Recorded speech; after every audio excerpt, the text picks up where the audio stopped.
أعوذ بالله من الشيطان الرجيم بسم الله الرحمن الرحيم صلى الله تعالى على حبيبه محمد وآله وسلم. Assalamu alaikum and welcome to our segment on Surah Hud. Inshallah, today we will cover the third Ruku of Surah Hud, verses 25 to 35. May Allah grant us the ability to understand the true meanings of the Quran by the grace of His Prophet Muhammad sallallahu alaihi wasallam. Ameen. With this dua, let's begin the third Ruku of Surah Hud.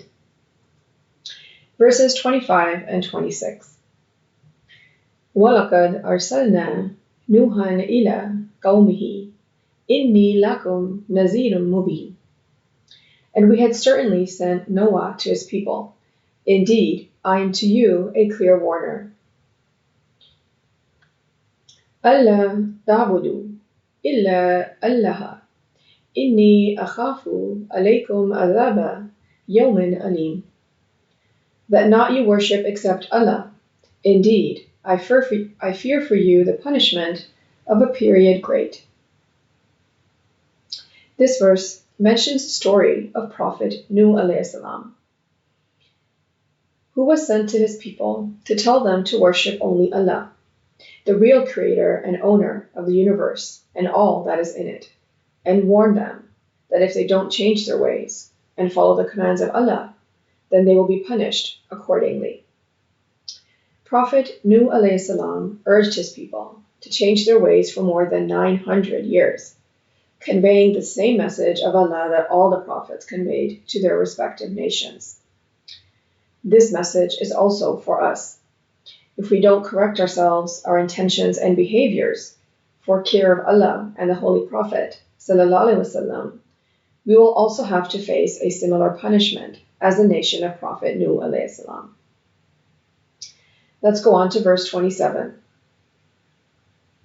فَقَالَ الْمَلَأُ الَّذِينَ كَفَرُوا مِنْ قَوْمِهِ مَا نَرَاكَ إِلَّا بَشَرًا مِثْلَنَا وَمَا نَرَاكَ أَتَّبَعَكَ إِلَّا الَّذِينَ هُمْ أَرَاذِلُونَا بَادِيَ الرَّأْيِ وَمَا نَرَى لَكُمْ عَلَيْنَا مِنْ فَضْلٍ بَلْ نَظُنُّكُمْ كَاذِبِينَ.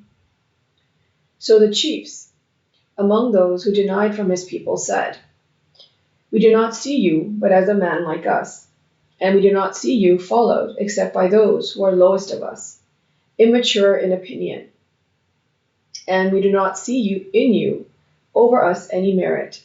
Rather, we think you are rejectors. When the message was conveyed to the people, the chiefs, the influential leaders of the nation, objected to the message brought to them by Prophet Nuh alayhi salam. Their pride and arrogance made them deny the message of truth because they did not value anyone lower than them. We can see from this verse that they only valued the opinions and words of those who were high in status, those who had wealth, power, and fame. All others were deemed not worthy enough. However, Allah reminds us in Surah Al-Hujurat in verse 13 that all are equal in the eyes of Allah, except distinction in piety. Therefore, we should not consider ourselves superior to another. Let's go on to verse 28. قَالَ يَا قَوْمِ أَرَأَيْتُمْ إِن كُنتُ عَلَى بَيِّنَةٍ مِّن رَّبِّي وَآتَانِي رَحْمَةً مِّنْ عِندِهِ فَأُمِّيَتْ عَلَيْكُمْ أَنُلْزِمُكُمُوهَا وَأَنْتُمْ لَهَا كَارِهُونَ. He said, O my people, have you seen, if I should be upon clear evidence from my Lord, while He has given me mercy from Himself, but it has been obscured from you, shall we make it obligatory upon you while you are averse to it? Prophet Nuh alayhi salam kept urging his people. Even though they objected, he was persistent. He told them that the clear signs of Allah may not seem apparent to them as it does to him, so that perhaps they could reflect on them, so they too can benefit. He also mentioned that he could not make them change if they did not want to. The change should come from within themselves. There is no compulsion in thee. as stated in Surah Al-Baqarah in verse 256. If we accept the message as true, then we do ourselves good, and if we deny it, then we harm ourselves. Let's go on to verses 29 and 30. وَيَا قَوْمِ لَا أَسْأَلُكُمْ عَلَيْهِ مَالًا إِنْ أَجْرِيَ إِلَّا عَلَى اللَّهِ وَمَا أَنَا بِطَارِدِ الَّذِينَ آمَنُوا إِنَّهُمْ مُلَاقُو رَبِّهِمْ وَلَكِنِّي أَرَاكُمْ قَوْمٌ تَجْهَلُونَ. And, O my people, I ask not of you for it any wealth. My reward is not but from Allah, and I am not going to drive away those who believed. Indeed, they will meet their Lord, but I see that you are a people behaving ignorantly. وَيَا قَوْمِ مَنْ يَنْصُرُنِي مِنَ اللَّهِ إِنْ طَرَدتُهُمْ أَفَلَا تَذَكَّرُونَ. And, O my people, who would help me from Allah if I drove them away? Then will you not be reminded? Prophet Nuh (AS) further told his people that he was sincere in his mission and did not require any reward from those who accepted the message. And he would not stop anyone who chose to follow him on the straight path, because that is a path to Allah. An important quality when choosing a leader to follow is that their actions are for the sake of Allah and His creatures, because they know that their reward will come from only Allah. Allah commands us to only follow those who don't ask for any kind of compensation for their guidance. So we should be careful of the types of people who do ask for compensation, because they do it for their own self-interests. As mentioned in Surah Yasin in verse 21, where it says, "Follow those who do not ask of you payment, and they are guided." Let's go on to verse 31.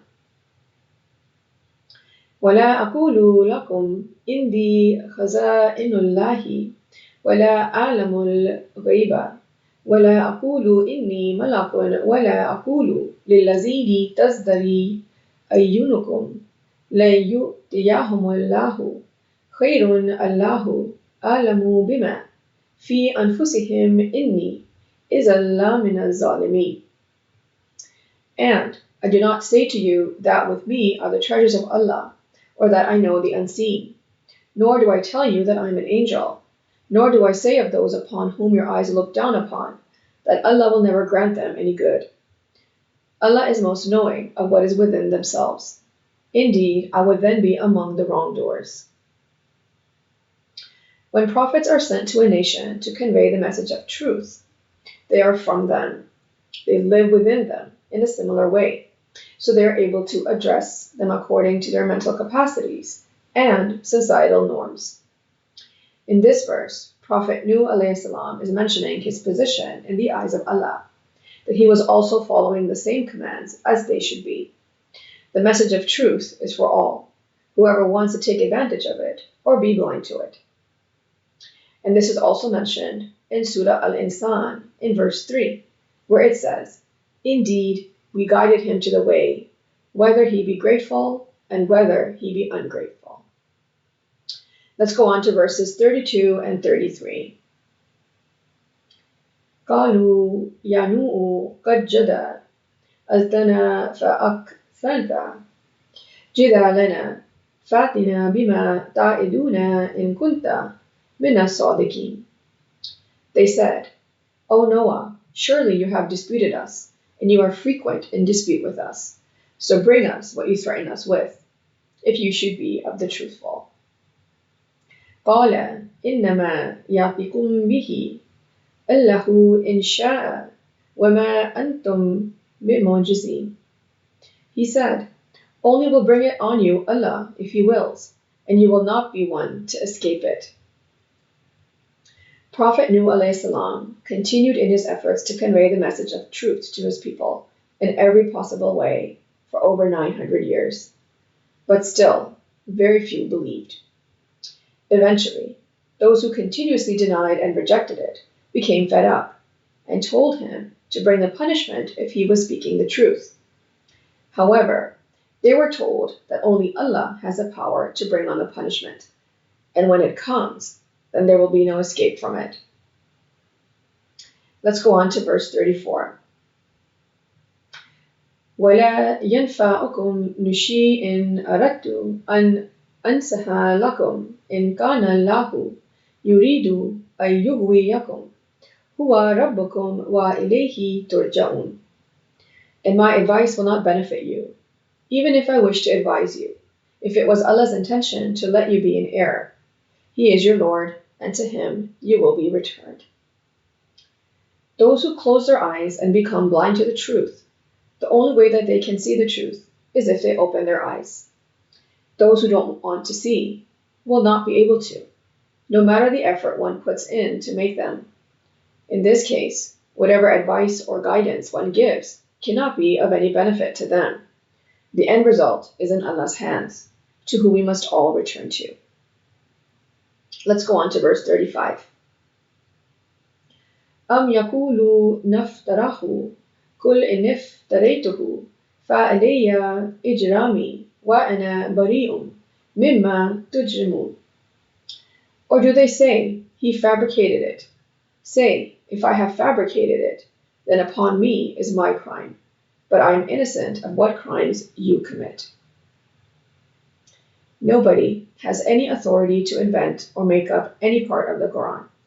As mentioned in the previous Ruku, Allah has challenged man to try to do such a thing if he can. It is a truth from Allah, and nobody can change it or add to it. That is the miracle of the Quran, that it has been preserved in its original context, the same consistent message, unchanged and protected by Allah for over 1400 years.